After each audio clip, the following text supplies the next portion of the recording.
Matheus, o sindicato Alacrate. Vamos nos grandão, né? Bora. Bora Ok, no Thanos. Ó, lembrando uma coisa aqui, deixar bem claro, não sei se eles vão falar aqui, mas o Darkseid, ele é tão fantástico, tão incrível, que ele é único no multiverso da DC. Não existe outros Darkseid, só tem ele. Tão filho da mãe que ele é. Ele é o único que consegue fazer a luz fazer curva. Relato Luiz, respondendo a sua pergunta, com ou sem pela manopla? Bem, você vai ver no vídeo agora mesmo. Mas antes de começarmos, qual é a sua opinião? Quem que ganha? Thanos ou Darkseid? Começando pelo Adam. Darkseid. Darkseid. E você, Matheus? O vilão mais antigo. Cara, eu vou Darkseid também. Frank? Então é unânime, Darkseid, com certeza. Todo mundo no Darkseid aqui? Beleza, ok. Eu ainda dou a minha justificativa. Oi. Darkseid é um dos vilões mais velhos. Como o Frank falou, né? Ele é o único entre os multiversos. E ele é o único que consegue ainda lançar os raios lá pelo olho e fazer curva. Então vamos lá. E o Batman sobreviveu a isso. Vamos lá. While for others, it is their birthright. But what truly matters in the end is how it's used. Like with Thanos, the ultimate villain of the Avengers. And Darkseid, arch nemesis to the Justice League. He's Wiz and I'm Boomstick. And it's our job to analyze their weapons, armor, and skills to find out who would win a death battle. Over 1 million years ago, when mankind's evolution first broke away from the apes, the cosmic celestials arrived on Earth. They experimented on the human race, creating 3 separate... Lembrando que esses celestiais não são aqueles do filme Eternos, tá? Aqui não tem nada a ver. Por favor, né? Por favor, né? Exatamente. Variants, the powerful and beautiful Eternals destined for immortality. Those with a latent mutated gene which would one day spawn the X-Men. And a deformed, disturbing subspecies known as the Deviants. Like that one website with all the porn. What? Anyway, the Eternals eventually colonized the moons of Saturn thanks to this science wizard named Mentor, whose collar's like the lampshade I put on my dog to make him stop licking his junk. Charming. But while the Eternals seemed like a perfect people, Mentor's own son would change this forever and force the cosmos to its knees. His name was Thanos. You were a fool to betray me, Ronan. Prepare to meet your doom. Thanos was born into a life of luxury. Sure, his mom went totally insane and tried to kill him right away, but what do you think you'd do if you popped out a creepy California raisin, baby? It seems the Celestials' experiments weren't quite so different from each other.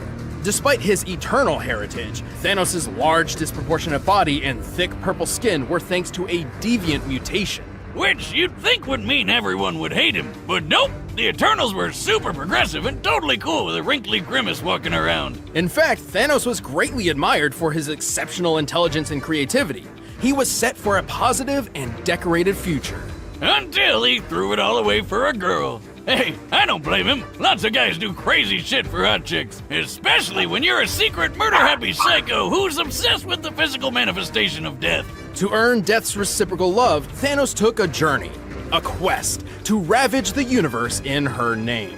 And as an Eternal, he had plenty of superhuman power to do it. He was already the strongest and fastest Eternal around, but he boosted his power even more with bionic and magic enhancements. And while his physical and psionic abilities are impressive, his incredible genius led to building massive spaceships, shields that can withstand planet-level attacks, and even a time window.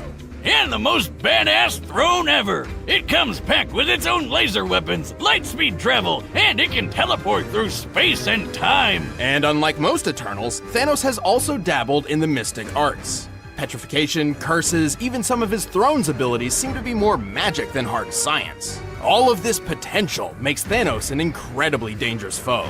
Yeah, good luck trying to hurt him. He can survive pretty much any... Renato Luiz, sim, o Thanos dos filmes é nerfado pra caramba.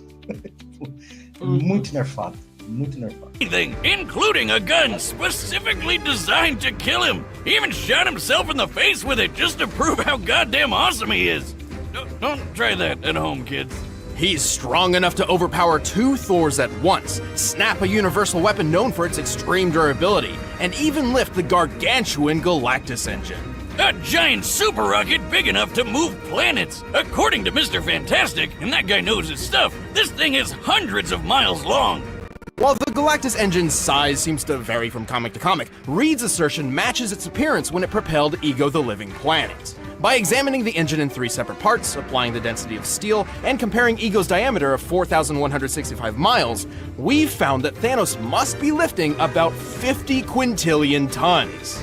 That's like holding up 140 trillion Empire State Buildings. And he's doing this inside the gut of a living Kurt Russell planet that eats other planets and even stars. Man, I thought I had an iron stomach. But destroying a star isn't a simple thing. Any energy directed toward a star would just be absorbed and adapted to. Only by completely nullifying a star's constant energy output can it be eliminated. So Ego's stomach acid must be deadlier than freaking supernovas or a black hole. He'd probably love Mama Boomstick's world-famous ghost pepper pie. Ugh. It's fine, just dip it in some squirrel paste. Surviving the stomach of Ego isn't so far-fetched for Thanos, considering he's also survived a dip in a black hole, extreme reality warping across the metaverse, and the voice of Black Bolt. What's so special about this guy, you ask? Well, with just a whisper, he obliterated 1 billion tons of rock. This guy can easily break a planet with just one shout, and Thanos took 3 of them to the face. Although Thanos isn't known for being a speedster character, he's still quick enough to battle the likes of Silver Surfer, a being who can cover 500,000 light years in just a couple of seconds, putting him over 3 trillion times faster than light. With so many impressive showings, it's hard to truly find a weakness. Except for one. Oh, god damn it! Thank you. E temos aqui a participação especial do Deadpool. Pegou a morte. Chegou a morte, exatamente. Pronto. You. Glad to be here. It's me, Deadpool, slayer of deathstrokes, befriender of ponies, and breaker of mad titan hearts. And like Casanova, the ravenous reaper can't get enough of me, and Thanos just hates that. Ooh. Well, Thanos did curse him so he couldn't die and be with her. I know, right? He's a big purple crybaby. Have you seen that chin, though? It's like he got hit in the face with a slap chop. Don't you have like a party in Ponytown to be at? Ah, come on, buddy. You can't have a death battle season without Deadpool, right? We did. The last one. Nobody counts that one. I mean, that's the year you pit a dog in a trench coat against a goddamn bear. What did you think would happen? Yeah. Whatever. I know when I'm not wanted. See you next year. DP out. Oh, good riddance. Even with all of these powers and abilities, Thanos still felt he needed something more to impress Death. Think he's compensating for something, Wiz? Oh, absolutely. So he built the Infinity Gauntlet, a golden glove which harnessed the power of 6 multicolored gems, known as Infinity Stones. With these, he could control the full spectrum of space, reality, mind, power, soul, and time. And with those powers combined, he summons Captain Planet. Well, more like the destruction of half the universe, but sure, whatever. Steve.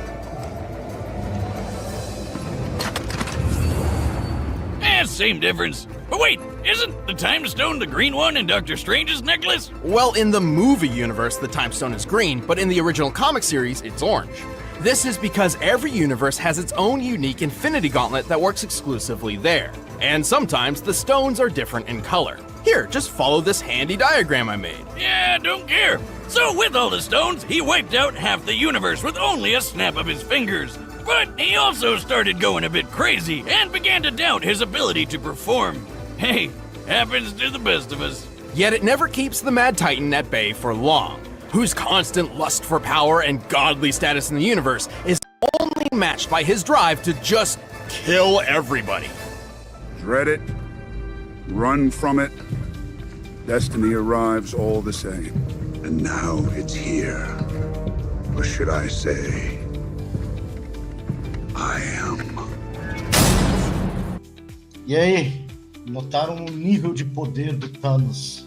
Alguém quer mudar? Absurdo. Não. Não? Beleza? Eu não, porque no fim Tem como não. o que manda é a entropia. Tem como não. Não, o que manda é o roteiro. O que manda é Apocalipse. Isso aí. Vamos lá então. Agora vamos ver Darkseid. Vamos ver o quão poderoso esse cara é. 10 billion years ago, the primeval old gods clashed in a cosmic civil war called Ragnarok. That the one with Thor and Jeff Goldblum? No. Yes, kind of. The battle was so great that the result was an explosion that tore the gods asunder, sending a great god wave throughout the metaverse, eventually birthing a new generation known as the New Gods. How original! Well, some of these include Alpine Space Skier, Fancy Pants Shakespeare, and this cyborg spider Humpty Dumpty. Half of these guys ended up on a beautiful paradise world called New Genesis, while the rest got stuck on an actual fireball called Apocalypse. With a K. Among these damned souls was Prince Euxis, second in line to the throne behind his older brother Drax.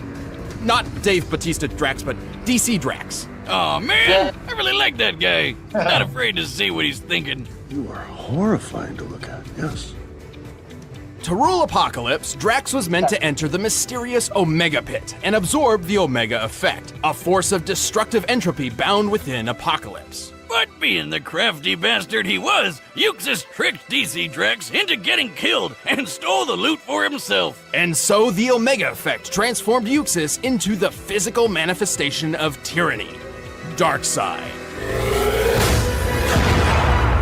Now what? Now you die.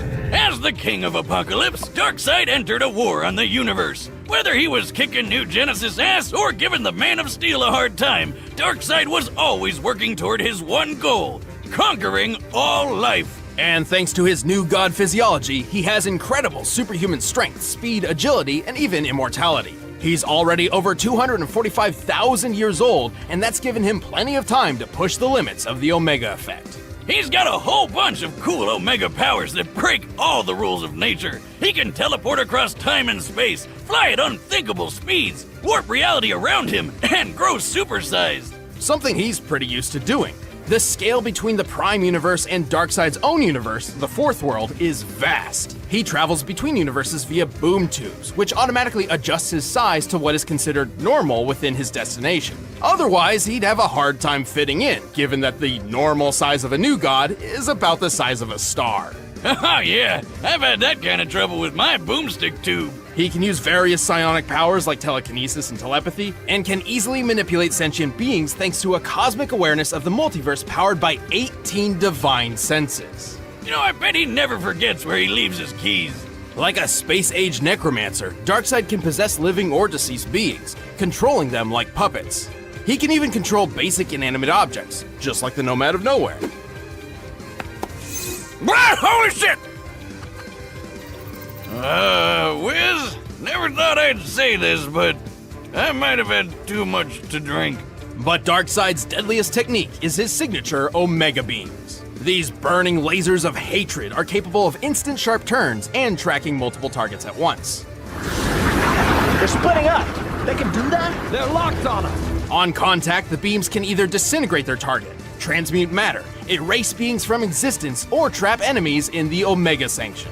The Omega Sanction is a sort of life trap. Its target enters a self-contained reality where they live out an infinite number of lives for eternity. Oh, that doesn't sound so bad. I'd just do a Bill Murray and use all those lives to learn piano or save a dog or... Yeah, that's probably about it. Well, there's a catch. Each life in the Sanction gets progressively worse as it goes, including how you die. When the third Mr. Miracle was trapped in it, he was fairly unaware, until he was beaten, burned, mutilated, and castrated, broken to a point of intentionally overdosing. And that was just his first life in the Sanction. Oh. No thanks, I'm good. To overpower the multiverse, Darkseid would face some pretty steep competition. However, his power eclipses those of even some of the strongest heroes around. He's fast enough to take a trip to the Source Wall in just a few seconds. That's at the very edge of existence. So, like, you're not gonna be able to map quest that shit. The edge of the observable universe is about 45 billion light years away, and scientists hypothesize the actual scale is over 106 sextillion times greater. It took a whole year for the legendary Helm of Nabu to make this journey. But for Darkseid, all of 5 seconds. To pull this off, he'd have to be moving over 87 duodecillion times the speed of light. Which is totally a real number that I understand. But if he's super big in Fourth World, wouldn't he have an easier time getting to the edge? We're factoring the scaling across his universe as a whole. Besides, technically the Fourth World is 4 billion years older than our own universe, so the distance to the edge is probably even further.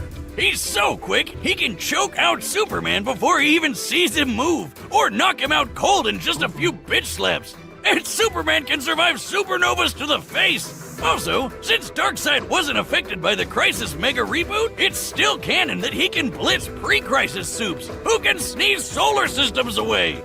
Ó, essa é a parte que eu considero o Darkseid muito roubado. Ele... Lembra que o Superman antes do pré-Crisis, né, que era... Ele espirrava e saía uma galáxia, né, de tão poderoso que ele era, eles resetaram. Mas o Darkseid, ele é tão poderoso que ele resistiu ao próprio reset dos escritores. Não tem como, cara. Não tem como. Tipo, pensa bem, ele conseguia derrotar aquele Superman roubado. Tá ligado? Pois é. Aliás, tem uma coisa aqui que eu acho que... Não sei se chegou a mostrar. Não. Que é sobre o Darkseid.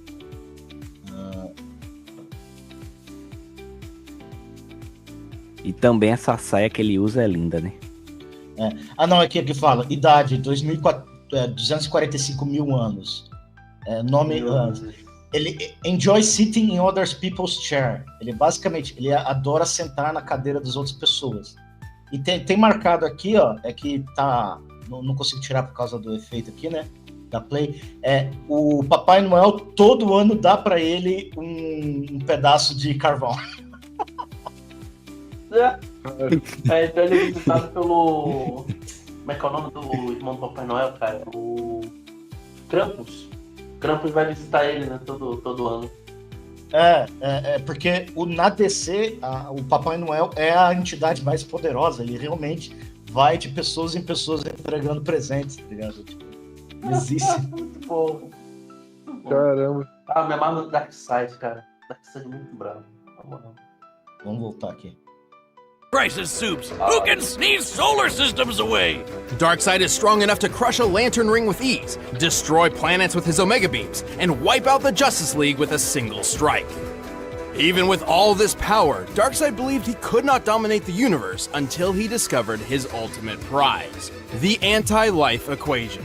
Ha! I knew numbers were bad for you! Take that, Miss Jensen and your stupid ruler! The anti-life is technically an entity of its own, a fragmented piece of the source from which all life originates. However, Darkseid discovered a formula which essentially manipulates the anti-life's presence in all living things, in a manner which definitively proves that all freedom and hope are meaningless efforts. So it's math that just makes you sad. Yes, and a slave to Darkseid, but yes. So the anti-life is pretty weird, but you know what's even more so? The Darkseid that you think you know isn't actually Darkseid. Say what now? He became the very essence of tyranny itself. This non-corporeal god rests in the higher plane of Fourth World and molds avatars of his consciousness to interact with the multiverse around him. While each avatar is weaker than his true self, it's a necessary handicap, as his own existence in a universe other than Fourth World would shatter the laws of reality, ending time and space as we know it. The sheer power of the Omega Effect threatens entire cosmos, similar to how its equal, the Astroforce, could counter an Oblivion bomb, capable of annihilating the universe in a single blast. Holy shit! His avatar may lose some power, but it's still tough enough to survive a bomb Lex Luthor designed to rip apart existence, and a shot from Marvelous Marno's Master Blaster, which sounds like it was made up by a circus clown. And that kinda makes sense because apparently no life form can stand up to it. Just like clowns. Except for Darkseid. Well, Darkseid isn't immune to all guns. All you need is a neat little Radion bullet. Think of Radeon as the new god's kryptonite. Despite all his power, Darkseid is far from invincible. He's had his heart ripped out, his soul stolen by death, and his essence shattered by Superman, singing. Hey, Darkseid, look at this photograph! To this day, even after so many cataclysmic events, the Lord of Apocalypse continues his mission. Every living being in the multiverse will bend to the will of Darkseid.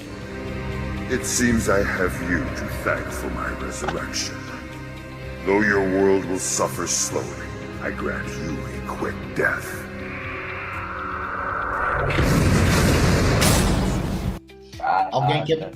Alguém quer mudar?